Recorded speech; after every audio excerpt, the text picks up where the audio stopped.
Friends, स्वागत है आपका हमारे YouTube channel evolution computer classes पर। आज हम टैली के लेज़र और ग्रुप वाले पोर्शन को सीखने वाले हैं कि आखिर हम किस तरीके से लेज़र एंड ग्रुप क्रिएट कर सकते हैं टैली प्राइम के अंदर। आई होप कि आपने पिछला वाला वीडियो पूरा देखा होगा, क्योंकि आज का जो ओवरऑल टॉपिक है वो पूरा आपका डिपेंड करता है पिछले वीडियो पर, क्योंकि हमने पिछले वीडियो में सीखा था कि लेज़र और ग्रुप क्या होते हैं, किस तरीके से वो वर्क करते हैं। वैसे ही आपके इस वीडियो में हम सीखने वाले हैं कि लेज़र और ग्रुप को हम क्रिएट किस तरीके से कर सकते हैं, और यदि कुछ चेंज करना हो या फिर डिलीट करना हो तो हम किस तरीके से वो कर सकते हैं। ओके, तो आइए देखते हैं। देखिए, कल हमने देखा था कि जो बैंक है आपकी, ठीक, यदि कोई से भी लेज़र है किसी बैंक की हो, चाहे वो या किसी इनकम या एक्सपेंस की हो या किसी व्यक्ति की हो, तो यदि वो अकाउंट आप लेज़र क्रिएट कर रहे हो या फिर लेज़र आप दे रहे हो, तो जो भी उनके प्रकार यानी कि उनका एक जो नेचर होगा वो आपको दिखाना होगा, और वो आपका क्या रहेगा, नेचर ही आपका कहलाएगा ग्रुप्स। क्या कहलाएगा? ग्रुप्स। ठीक है, तो जब भी हम कोई सी भी लेज़र क्रिएट करेंगे तो हमें उसके लिए एक पर्टिकुलर ग्रुप यहाँ पर देना होगा, जो कि टैली हमसे कुछ पूछेगा कि आप जो आपने अकाउंट क्रिएट किया है उसके लिए आप कौन सा ग्रुप सेलेक्ट करेंगे या कौन से ग्रुप में आप इसको रखेंगे। ठीक है, अब हमने देखा था कि टैली के अंदर कितने ग्रुप होते हैं। तो टैली के अंदर टोटल 28 ग्रुप्स होते हैं। कितने होते हैं? 28, जिसमें से 15 प्राइमरी ग्रुप्स होते हैं और 13 सब ग्रुप्स होते हैं। ठीक है, मैंने आपको एक PDF की लिंक दी थी टेलीग्राम चैनल पर हमारे। यदि आपने अभी तक टेलीग्राम चैनल ज्वाइन नहीं किया है तो आप पहले जाकर टेलीग्राम चैनल ज्वाइन कर लीजिए। वहाँ पे आपको PDF मिलेगा, tally IMP definition and groups नाम से। तो आप वो PDF एक बार चेक कीजिए, उसमें टैली के जितने भी आपका थ्योरेटिकल पोर्शन है वो सारा आपको वहाँ पर मिल जाएगा। यदि आप वहाँ पर देखेंगे तो 28 ग्रुप्स जो आपको मिलेंगे वो सारे आपको पहले तो लिस्ट वाइज मिल रहे हैं कि प्राइमरी ग्रुप कौन से हैं, सब ग्रुप कौन से हैं, और जिसे आप थोड़ा नीचे स्क्रॉल करेंगे तो आपको सारे ग्रुप्स विथ डेफिनेशन मिलेंगे। ओके, तो ये क्या है कि हमने उनको एक सरल परिभाषा के अंदर इस तरीके से लिखा है कि आप यदि एक बार उनको रीड भी करते हैं तो आपको अच्छी तरीके से वो समझ में आ जाएंगे।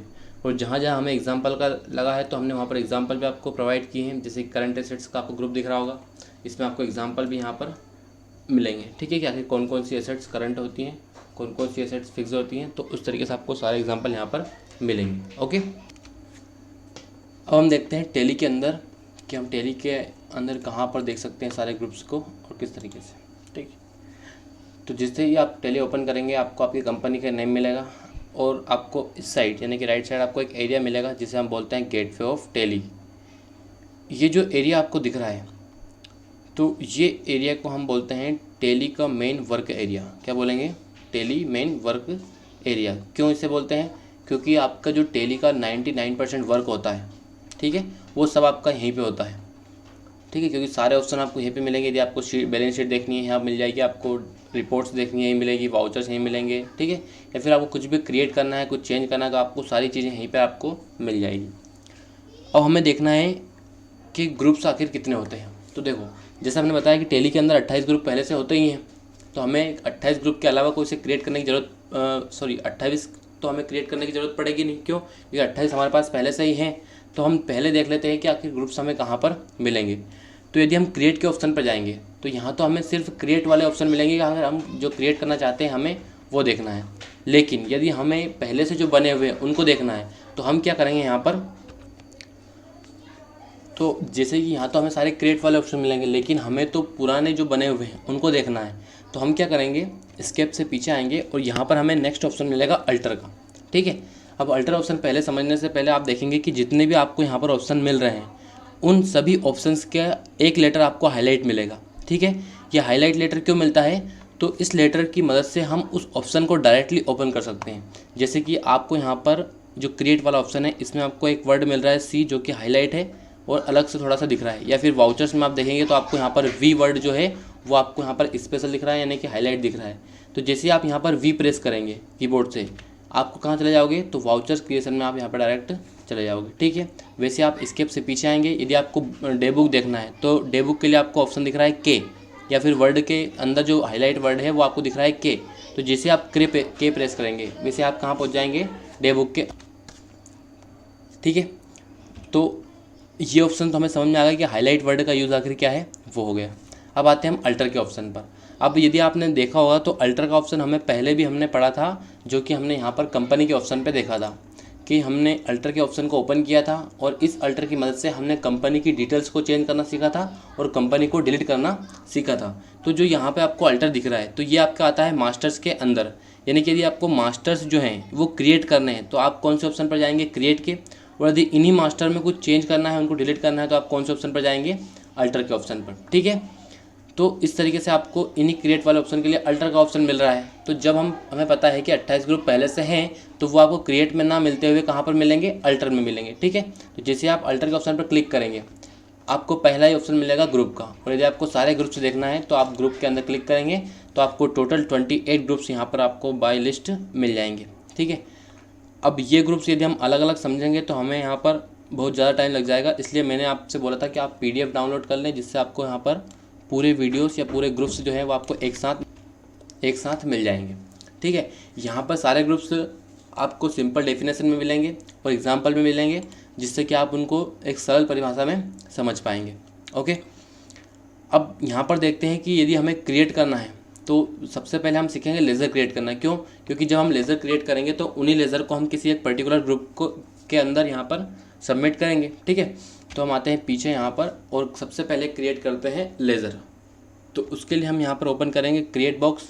ठीक है, क्रिएट बॉक्स में आपको सबसे पहला ऑप्शन तो मिलेगा ग्रुप्स का। तो अभी हम ग्रुप क्रिएट नहीं कर रहे हैं क्योंकि हमारे पास जो पहले से ग्रुप हैं हम उनका यूज़ सीखेंगे कि आखिर हम उनको यूज़ किस तरीके से कर सकते हैं। बाकी जो ग्रुप हमें क्रिएट करने की ज़रूरत पड़ती है या कभी कभी हमें उसकी आवश्यकता पड़ेगी तो हम उनको बाद में यहाँ पर क्रिएट कर लेंगे। अभी हम क्रिएट कर रहे हैं लेज़र, और लेज़र क्रिएट करने के लिए आपको लेज़र वाले ऑप्शन को ओपन करना होगा। और जैसे ही आप ओपन करेंगे तो यहाँ पे सबसे पहला ऑप्शन मिलेगा आपको नेम। ठीक है, नेम में आपको वो अकाउंट का नाम डालना है जिस अकाउंट के लिए आप लेज़र या जिस अकाउंट के नाम से आप लेज़र यहाँ पर क्रिएट कर रहे हैं। ठीक है, तो जैसे कि हम एग्जांपल देखते हैं, जैसा हमने कल पढ़ा था कि सबसे पहला यहाँ पर जैसे कि अकाउंट है SBI बैंक अकाउंट। यदि आपके बिज़नेस में आपके पास एक अकाउंट है, वो कोई सी बैंक का हो सकता है, SBI का, बैंक ऑफ इंडिया या HDFC का। ठीक है, आपको ये अकाउंट के लिए लेज़र क्रिएट करना है, तो आप कैसे क्रिएट करेंगे, देखिए यहाँ पे आपको नेम में सिंपल से लिखना है SBI बैंक अकाउंट। ठीक है, जैसे आप SBI बैंक अकाउंट लिखेंगे तो आपको पूरा नाम यहाँ पे शो होगा। एंटर करने के बाद आपको अगला ऑप्शन मिलेगा अंडर, यानी कि उसका ग्रुप, आप उसे कौन से ग्रुप के अंदर रखना चाहेंगे। अभी मैंने आपको बताया कि 28 ग्रुप्स होते हैं, तो यहाँ पे देखिए लिस्ट ऑफ ग्रुप्स, और टोटल आपको 28 ग्रुप्स यहाँ पर साइड में ओपन होंगे। अब जिस भी ग्रुप को आपको सिलेक्ट करना है वो ग्रुप यहाँ से आप सिलेक्ट कर सकते हैं। ये तो हमें सिंपल सा पता ही है कि SBI बैंक क्या है, कि अकाउंट है और बैंक अकाउंट है, इसलिए कौन से ग्रुप में जाएगा, ये बैंक अकाउंट ग्रुप्स में जाएगा। ठीक है, क्यों? क्योंकि इस लेज़र का जो नेचर है, इसकी जो प्रकृति है वो हमें क्लियर बता रही है कि ये क्या है, अकाउंट है, बैंक अकाउंट। तो हमें इसे बैंक अकाउंट के अंदर यहाँ पर फिलअप कर देंगे, और जैसे इस पर एंटर करेंगे तो फिर से आपको यहाँ पर बहुत सारे नए ऑप्शन मिलेंगे, और ये नए ऑप्शन आपके इस अकाउंट के लिए ही आपको मिलेंगे। जैसे कि आपका ये अकाउंट है SBI बैंक अकाउंट, तो इसकी जो भी डिटेल है, जैसे कि अकाउंट होल्डर का नेम है, अकाउंट नंबर है, IFSC कोड है, स्विफ्ट कोड है, बैंक नेम है, ये सारी चीज़ें आपको यहाँ पर फिलअप करना है, जिससे आपके अकाउंट की टोटल डिटेल आपको यहाँ पर मिल जाएंगी। ठीक है, बैंक कॉन्फ़िगरेशन में आपको यहाँ पर चेकबुक के लिए डिटेल मिलेगी कि यदि आप अपने अकाउंट की चेकबुक सेट करना चाहते हैं तो वो किस तरीके से कर सकते हैं, और टोटल आपको यहाँ पे डिटेल मिलेगी। अब चेकबुक वाले पॉइंट को हम बैंक स्टेटमेंट के साथ पढ़ेंगे। जब भी हम बैंक स्टेटमेंट पढ़ेंगे तो उसके साथ हम यहाँ पर चेकबुक वाले ऑप्शन को भी पढ़ लेंगे। ओके, नेक्स्ट ऑप्शन आपको इधर मिल रहा है एड्रेस नेम, यानी कि आपकी जो भी मेलिंग डिटेल रहेगी, आपके लेज़र संबंधित जो भी उसकी मेलिंग डिटेल रहेंगी वो आपको यहाँ पर फिलअप करना है। तो इसकी ज़रूरत हमें यहाँ पर अभी नहीं पड़ेगी क्योंकि ये एक बैंक अकाउंट है। ठीक है, जब भी हम किसी कस्टमर या किसी सप्लायर के लिए बनाएंगे या किसी व्यक्ति के लिए पर्टिकुलर एक बनाएंगे लेज़र, तो उसमें हमें उसके एड्रेस और उसकी स्टेट कंट्री सबकी यहाँ पर ज़रूरत होगी। ठीक है, तो इस तरीके से हमने यहाँ पर एंटर किया। अब यहाँ पर सबसे जो इम्पोर्टेंट पॉइंट है वो आपको मिलेगा यहाँ पर लास्ट में, जिसे हम बोलते हैं ओपनिंग बैलेंस। ठीक है, हमने यहाँ पर एक डेट लिखी हुई है 1 अप्रैल 2021। ये डेट कौन सी है? तो ये वही डेट है जो हमने कंपनी बनाते टाइम, है ना, बुक्स बिगनिंग में यहाँ पर फिल की थी। यानी कि जब भी आप अपनी कंपनी की जो बुक्स या फिर कंपनी स्टार्ट कर रहे हैं उस दिन आपके जो अकाउंट है इसमें कितना अमाउंट था, यानी कि जिस भी नाम से ये आपकी लेज़र है इस अकाउंट में कितना पेमेंट आपके पास है वो आपको यहाँ पर पेमेंट लिखना है। जैसे कि मेरे अकाउंट में यहाँ पर 1000 रुपये हैं किस दिन 1 अप्रैल 2021 को, तो मैंने कितना लिखा है यहाँ पे 1000। ओके, बस आपको कुछ नहीं करना है। इसके बाद नॉर्मली यहाँ पे क्लिक करके इंटर करना है। जैसे ही आप इंटर करेंगे तो यहाँ पे एक्सेप्ट का बॉक्स आएगा, उसे आप डायरेक्ट यस करेंगे और ये आपकी लेज़र क्या हो जाएगी, यहाँ पर सेव हो जाएगी। क्लियर। अगली लेज़र देखते हैं हम यहाँ पर, जैसे कि लिखा हुआ है डायरेक्ट इनकम। ठीक है, डायरेक्ट इनकम क्या होता है, तो जो ऐसे इनकम्स जो आपको डायरेक्टली आपके अकाउंट या आपके हैंड या कैश इन हैंड जैसे कि आपको डायरेक्ट मिल रहा हो। ठीक है, जैसे कि इसमें 2 तरह की आती है, सैलरी एंड रेंट। ठीक है, यदि हम वही बात करें इनडायरेक्ट की, किसकी बात करें, इनडायरेक्ट एक्सपेंस की, तो उसका भी हम एग्जांपल देख लेते हैं। इनडायरेक्ट इनकम या फिर इनडायरेक्ट क्या क्या चीज़ें होती हैं। तो सबसे पहले यदि हम बात करें तो जब भी हमें कोई सा डिस्काउंट मिलता है, क्या मिलता है, डिस्काउंट, वो डिस्काउंट कैसा होता है आपका, तो वो आपका इनडायरेक्ट होता है। कैसा होता है, इनडायरेक्ट। ठीक है, वैसे यदि हम बात करें इंटरेस्ट, ठीक है, इंटरेस्ट यानी कि ब्याज, आपका जब भी हमें ब्याज मिलता है तो वो ब्याज भी कैसा होता है, इनडायरेक्ट होता है। तो यदि हमें डिस्काउंट मिल रहा है या इंटरेस्ट मिल रहा है तो एक तरह की इनकम है, और ये जब भी इनकम आएंगी तो इनके लिए एक ग्रुप रहेगा इनडायरेक्ट इनकम। लेकिन ऐसी इनकम जो हमें डायरेक्टली मिले वो किस ग्रुप में आएगी, आपकी डायरेक्ट इनकम के अंदर आएगी। ठीक है, जैसे ये इनकम्स हैं वैसे आपकी एक्सपेंस होंगी 2 तरह की, एक आपकी डायरेक्ट एक्सपेंस और एक इनडायरेक्ट एक्सपेंस। क्लियर। अब यदि हमें क्रिएट करना है सैलरी अकाउंट, ठीक है, तो मैंने यहाँ पर क्रिएट किया, ये जैसे कि मैं रेंट पे कर रहा हूँ तो मैंने यहाँ पर रेंट अकाउंट नाम से एक लेज़र क्रिएट की, इंटर किया। अब रेंट तो एक इनकम है मेरी, इसलिए मैं इसको कौन से ग्रुप में डालूँगा, इनकम डायरेक्ट, यानी कि डायरेक्ट इनकम के अंदर आप इसे यहाँ पर फिल कर सकते हैं। क्लियर। ये देखिए, अब डायरेक्ट इनकम के अंदर जैसे ही क्रिएट करेंगे तो टाइप ऑफ लेज़र आएंगे, इसमें अभी आपको कुछ नहीं करना है, और जैसे ही इंटर करेंगे लास्ट में आपको provide bank detail, rent account, यानी कि यदि आप रेंट आपको मिल रहा है, अकाउंट में मिल रहा है, तो आप वो अकाउंट की डिटेल यहाँ पे फिल कर सकते हैं, या किसके द्वारा मिल रहा है उसके अकाउंट की डिटेल यहाँ पे आप दे सकते हैं। क्लियर। और इसे हम यहाँ क्या कर देंगे, सेव कर देंगे। उसके बाद यदि हमें अगली लेज़र क्रिएट करनी है तो हम अगला एग्जाम्पल देखते हैं।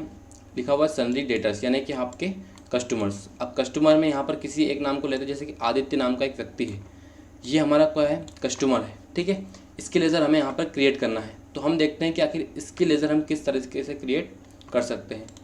मैंने यहाँ पे फिल किया आदित्य कस्टमर। ठीक है, जैसे कि मान लो इसका नाम आदित्य शर्मा है, फुल नेम। ओके, अब आदित्य शर्मा क्या है, मेरा कस्टमर है। तो कस्टमर के हमने ग्रुप देखा था कि कस्टमर जो होते हैं उन्हें हम कहते हैं सन्ड्री डेटर्स। क्या कहते हैं, सन्ड्री डेटर्स। यदि आप यहाँ पर सन्ड्री डेटर्स की जो डेफिनेशन है वो देखेंगे तो आपको क्लियर मिलेगा, कस्टमर जिनको या जिसको हम माल बेचते हैं। ठीक है, जिसे भी हम माल बेचेंगे वो हमारे कस्टमर्स रहेंगे, और ऐसे कस्टमर्स को हम किस ग्रुप में रखेंगे, सन्ड्री डेटर्स में।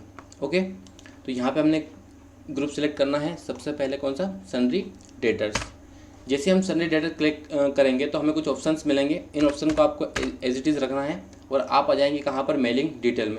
अब मेलिंग डिटेल यदि आप किसी कस्टमर के लिए दे रहे हैं तो वो आपको देना जरूरी रहती है। क्यों, क्योंकि यदि कस्टमर के आपके पास एड्रेस नहीं होगा, उसके यहाँ पर टोटल डिटेल नहीं होगी, तो आप जो आपका पेमेंट है वो किस तरीके से यहाँ पर फाइंड करेंगे, या उस कस्टमर को किस तरीके से फाइंड करेंगे, इसलिए आपको क्या ज़रूरत होती है, मेलिंग डिटेल की यहाँ पर ज़रूरत होती है। क्लियर। जैसे हमने आदित्य शर्मा लिखा, एड्रेस आया, तो जैसे कि मान लो ये व्यक्ति आपका कहाँ का है, तो ये भोपाल सिटी का रहने वाला है। ठीक है, भोपाल हमने क्लिक कर दिया। स्टेट कौन सा आता है, तो स्टेट आपका एमपी आता है, तो हमने यहाँ पर एमपी सेलेक्ट कर दिया। इंडिया, पिन कोड जो भी रहेगा आपका वो पिन कोड यहाँ पे आप फिल कर देंगे। और यदि आप चाहते हैं कि आप उसकी बैंक डिटेल भी यहाँ पर प्रोवाइड करें तो इस ऑप्शन को यस करेंगे, इंटर करेंगे, और आपको जिस तरह से भी उसके ट्रांजेक्शन यहाँ पर लिखने हैं, चेक है, ई फंड ट्रांजेक्शन है, जैसे गूगल पे फ़ोन पे करते हैं आप, तो ई फंड ट्रांजेक्शन में आपको क्या चाहिए, उसके अकाउंट नंबर ये सब कुछ चाहिए। ठीक है, तो जैसे आप ई फंड ट्रांसफर क्लिक करेंगे तो उसके अकाउंट नंबर, IFSC कोड, यदि आपके पास ये डिटेल हैं तो आप लिख सकते हैं, और नहीं है तो नॉर्मल से इस ऑप्शन को क्या रखेंगे, आप नो रखेंगे। ओके, अब यहाँ पे ये आती है कि यदि आपको कस्टमर के कुछ अदर डिटेल्स भी लिखना है, जैसे कि ईमेल आईडी है, कॉन्टैक्ट नंबर है, ये सब कुछ भी लिखना है, तो इसके लिए आपको राइट साइड के जो आपको बार दिख रहा है इसमें आपको एक ऑप्शन मिलेगा मोर डिटेल्स। ठीक है, आप इसमें क्लिक करेंगे और जो जो डिटेल आपको यहाँ पर लिखना है, जैसे कॉन्टैक्ट डिटेल लिखना है तो आप इस ऑप्शन को यस करेंगे, और यहाँ पे कॉन्टैक्ट पर्सन लिख देंगे, उसके मोबाइल नंबर है ना, ठीक है, उसकी ईमेल लिखना है, फ़ोन नंबर लिखना है, जो भी आपको लिखना है वो सब यहाँ पे आप उसको दे सकते हैं, ताकि आपको जो भी आपका कस्टमर है उसकी टोटल डिटेल आपको यहाँ पर मिल जाए। ओके, तो इस तरीके से हम डिटेल लिख देंगे, इंटर करेंगे। अब यदि इस व्यक्ति से आपको पहले से कोई अमाउंट लेना है, कब, 1 अप्रैल 2021 से, क्योंकि आपने इस दिन आपको क्या किया, स्टार्ट किया आपकी कंपनी को, तो इससे पहले यदि इससे कुछ अमाउंट लेना हो तो वो आप यहाँ से लिख सकते हैं। जैसे कि मान लो मुझे 2000 रुपये इससे लेना है, कितने लेना है, 2000 रुपये। तो मैंने यहाँ पे क्लिक किया और एंटर करके इसको सेव कर दिया। अब यहाँ पे आपको आएगा बिल वाइज ब्रेकअप, यानी कि जो 2000 रुपये का हमने इसको पेमेंट दिया है या इससे जो पेमेंट लेना है हमें, वो किसके थ्रू हमें लेना है या किस कारण क्या था कि हमें इससे पेमेंट लेना है। तो देखिए हम अभी क्रिएट कर रहे थे 1/4/2021 को, इससे जस्ट पहले कौन सी डेट आएगी, 31 मार्च। तो 31 मार्च में वो एंट्री होगी कि आपने इसको 2000 रुपये किस लिए दिए थे। तो जैसे कि हम मान लें कि हमने इसे कुछ भी हमने लिखते हैं यहाँ पर डिस्काउंट, या फिर इसको पेमेंट किया था, ठीक है, क्या किया था, पेमेंट फॉर अ मोबाइल, ठीक है, हमने इसे पेमेंट किया था फॉर अ मोबाइल, ये हमने लिख दिया है, ठीक है। कब पेमेंट, तो 31 मार्च 2021 को हुआ था, 2000 हुआ था, तो हमने इसकी डिटेल भी लिख दी है कि आखिर ये पेमेंट हमने इसे क्यों दिया था। ओके, वो एंटर करके इसे हम सेव कर दें, आ जाएगा इतना। तो इस तरीके से हम क्या कर सकते हैं, कोई सी भी लेज़र को क्रिएट कर सकते हैं अलग अलग ग्रुप वाइज, ठीक है। तो आज की वीडियो में इतना ही। अगले वीडियो में हम सीखेंगे कि आखिर जो क्रिएट लेज़र है हमारे, उनको हम चेंज करना है या कुछ उनमें कुछ नई चीज़ें ऐड करना है या उनको डिलीट करना है, तो हम कहाँ कर सकते हैं, किस तरह से उनको देख सकते हैं। उसके बाद ग्रुप यदि हमें ज़रूरत पड़ती है तो हम ग्रुप किस तरह से क्रिएट कर सकते हैं, वो भी हमें अगले वीडियो में सीखेंगे। So thank you. यदि आपको वीडियो अच्छी लगे तो इसे लाइक करें, शेयर करें और कमेंट करके बताइए कि यदि आपको कुछ भी डाउट हो, कुछ समस्या हो तो आप हमें कमेंट करके बताइए। और कुछ नई डिटेल्स चाहिए, अपडेट्स चाहिए तो आप हमारे इंस्टाग्राम चैनल को फॉलो कर सकते हैं या फिर हमारे टेलीग्राम चैनल को भी फॉलो कर सकते हैं। Okay, so thank you.